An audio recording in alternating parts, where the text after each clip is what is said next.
জয় শনি মহারাজের জয়, জয় বড় ঠাকুরের জয়। বন্ধুরা, হিন্দু ধর্মে প্রকৃতি বা প্রাকৃতিক হিসাবে বিদ্যমান সব কিছুই দেবী এবং দেবতা হিসেবে আমরা স্বীকৃতি দিয়ে থাকি।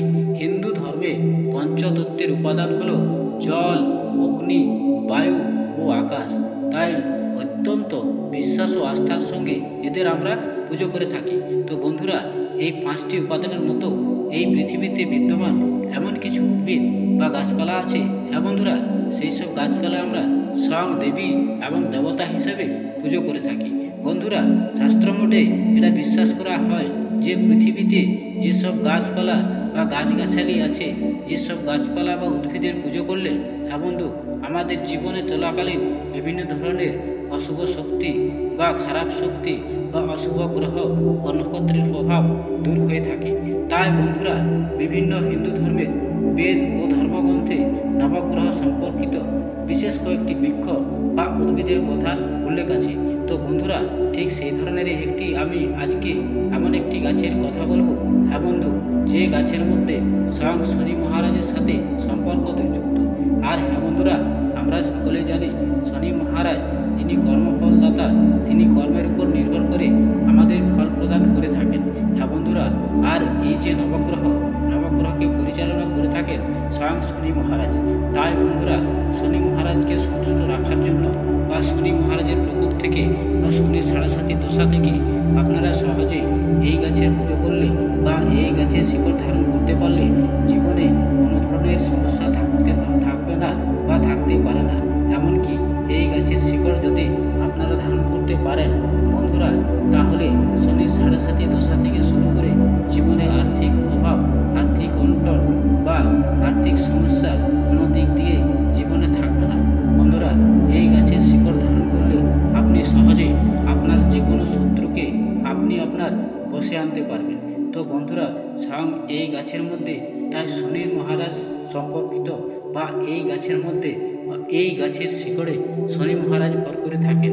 তাই এই গাছের শিকড় ধারণ এবং এই গাছের পূজা শাস্ত্রে বলা হয়েছে। বন্ধুরা, তাই সেই গাছ হচ্ছে লজ্জাপতি গাছ। বন্ধুরা, এই গাছ আমরা সকলেই চিনি, এই গাছ সম্পর্কে বলার কিছু নেই। গাছটি আমরা সকলেই জানি, যারা গ্রামীণ এলাকায় থাকে তারা বিশেষ করে ভালোভাবে চিনে থাকে। তো বন্ধুরা, এই লজ্জাপতি গাছ দুই ধরনের হয়ে থাকে। আর সব থেকে শাস্ত্রে উল্লেখ আছে যে সাদা লজ্জাপতি খুব ভালো। তাই বন্ধুরা, আপনার জীবনে যদি টাকা পয়সার অভাব হয়, আপনার চেষ্টার সত্ত্বেও বাড়িতে যদি অর্থের অভাব বা আর্থিক অভাব যদি না কাটে, হ্যাঁ বন্ধুরা, যদি খরচ বেশি হয়, তাহলে শনিবার দিন সকালে স্নান করার পর একটি পাত্রে বা মাটির একটি পাত্রে একটি লজ্জাপতি গাছ অবশ্যই লাগাতে বলা হচ্ছে বা শাস্ত্র বলছে যে অবশ্যই এই গাছ লাগান। বন্ধুরা, লজ্জাপতি গাছ লাগানোর আগে এর মূলে একটি সুপারি ও একটি 1 টাকার কয়েন এবং গঙ্গার জল অবশ্যই অর্পণ করুন। বন্ধুরা, প্রতিদিন এই গাছে জল দিন, সন্ধ্যায় এই গাছের কাছে ধূপ দীপ জ্বালান। আপনি নিজেই অনুভব করবেন যে ধীরে ধীরে আপনার জীবন থেকে অর্থের অভাব দূর হবে এবং লক্ষ্মীর কৃপা বর্ষিত হবে। তাই বন্ধুরা, জীবনে যদি টাকার অভাব হয় বা আপনার চেষ্টা সত্ত্বেও আপনার আর্থিক অভাব না কাটে, তাহলে অবশ্যই আপনি এই উপায়টি করুন। শনি মহারাজের কৃপায়, মা লক্ষ্মীর কৃপায় আপনার এই সব অর্থের অভাব থাকবে না। বন্ধুরা, কুণ্ডলিতে যদি শনির সাড়ে বা ঢাইয়া চলতে থাকে, আমরা সকলেই শুনে থাকি শনির সাড়ে বা ঢাইয়া। আপনার জীবনে শনির সাড়ে যদি ঢাইয়া চলে, তবে নিয়মিত লজ্জাপতি গাছের পুজো প্রতিদিন সকালের গাছে জল দিন। বন্ধুরা, সন্ধ্যাবেলায় প্রদীপ জ্বালান। এর ফলে শনির প্রভাব অনেকাংশে কমে যাবে। আর বন্ধু, এতে আপনার অনেক উপকার হবে। আপনার জীবনে যত সমস্যায় থাকুক, শনি সংক্রান্ত লজ্জাপতির পুজোয় তা আপনার সব সমস্যার সমাধান হয়ে যাবে। বন্ধুরা, যদি বাড়িতে অর্থের অভাব থাকে, তবে শুক্রবার সন্ধ্যায় লজ্জাপতির কাণ্ডে একটি লাল সুতো বেঁধে সারা রেখে দিন। তার পরের দিন সকালে ঘুম থেকে ওঠার পর স্নান সেরে সেই সুতো খুলে রূপার বাক্সে ভরে আলমারিতে রেখে দিন। হ্যাঁ বন্ধুরা, এর ফলে আপনার বাড়িতে কখনোই অর্থের অভাব হবে না। বন্ধুরা, ভালো করে মন দিয়ে যে উপায় বললাম, এই উপায়গুলো অবশ্যই শুনে এই কাজ যদি করেন, তাহলে শনি মহারাজের কৃপায় অবশ্যই আপনার মঙ্গল হবে। বন্ধুরা, রোগ থেকে মুক্তি পাওয়ার জন্য যদি আপনার পরিবারে কেউ দীর্ঘদিন ধরে অসুস্থ থাকে, তবে এই সমস্যার সমাধান পেতে শনিবার দিন সন্ধ্যাবেলায় লজ্জাবতী গাছের নিচে পাথর বা অন্য কোনো ধাতু তৈরি একটি ছোট্ট শিবলিঙ্গ অবশ্যই স্থাপন করুন। শিবলিঙ্গের উপরে দুধ অর্পণ করুন এবং পৌরাণিক উপায়ে শিবের পূজা অবশ্যই করুন। এরপর হাত জোড় করে ভগবান শঙ্কর ও ভগবান শিবের ধ্যান করুন। বন্ধুরা, মহামৃত্যুঞ্জয় মন্ত্রের একটি জপ করুন। এর মাধ্যমে আপনার পরিবারে বা আপনার নিজের যদি কোনো রোগ সমস্যা থাকে, তাহলে শনি মহারাজের কৃপায় দূর হয়ে যাবে।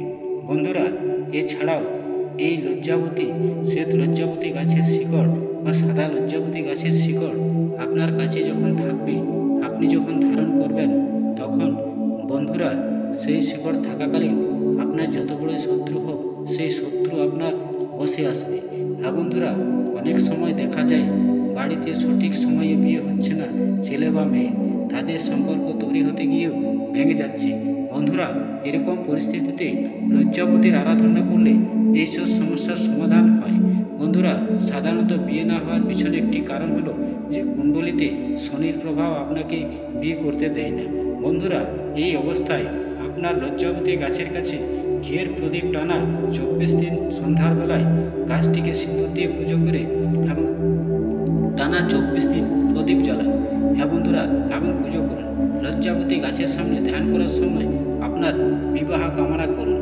বন্ধুরা, এই উপায়গুলি করার সাথে সাথে এই উপায় করার পরের থেকেই আপনি তার ফল অবশ্যই পেতে থাকবেন। আর বন্ধুরা, আপনারা যদি এই লজ্জাবতী গাছের শিকড় বিশেষ উপায়ে শনিবার দিন যদি আপনার বাড়িতে যদি থাকে ভালো, আপনার বাড়িতে যদি না থাকে, তাহলে শনিবার দিন শুদ্ধ অবস্ত্রে ভালোভাবে সেই গাছের শিকড় তুলে এনে শনি মহারাজের নাম করে শনি মহারাজের কৃপায় আপনারা যদি ধারণ করতে পারেন বিশেষ বিধি নিয়মপূর্বক মেনে, তাহলে বন্ধু সেই গাছের শিকড় আপনি যদি আপনার বাহুতে, ডান হাতে, ছেলেরা এবং মেয়েরা বাম হাতে যদি ধারণ করতে পারেন, তাহলে বন্ধু আপনাদের শত্রু আপনার বসে আসবে। বন্ধুরা, সেই শিকড় ধারণ পূর্বক বিধি আমার চ্যানেলে বিভিন্ন ভিডিওতে আপনারা পেয়ে যাবেন। তাই আমার এই চ্যানেলের শিকড় ধারণের বিধি নিয়ম অবশ্যই আপনারা জেনে নেবেন। আর দীর্ঘায়িত ভিডিও করছি না, অনেক বড় হওয়ার জন্য ভিডিওটি আমি এখানেই শেষ করলাম। সকলে ভালো থাকবেন, সুস্থ থাকবেন। শনি মহারাজের কৃপা পেতে কমেন্ট অবশ্যই জয় শনি মহারাজ লিখতে ভুলবেন না। চ্যানেলে নতুন হয়ে থাকলে চ্যানেলটিকে সাবস্ক্রাইব করে পাশে থাকবেন এবং ভিডিওটিকে লাইক করতে